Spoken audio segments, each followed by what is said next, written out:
tell you something about nature. Nature never allows you to fall on your face if you take risks. Never.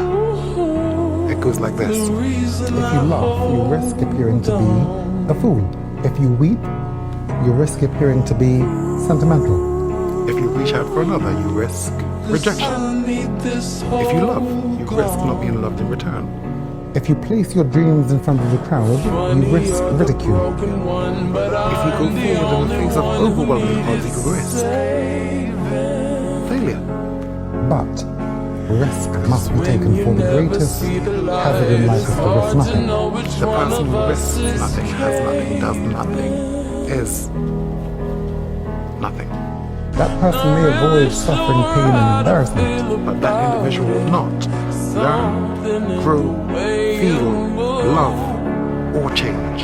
Only the person who takes risks is truly free.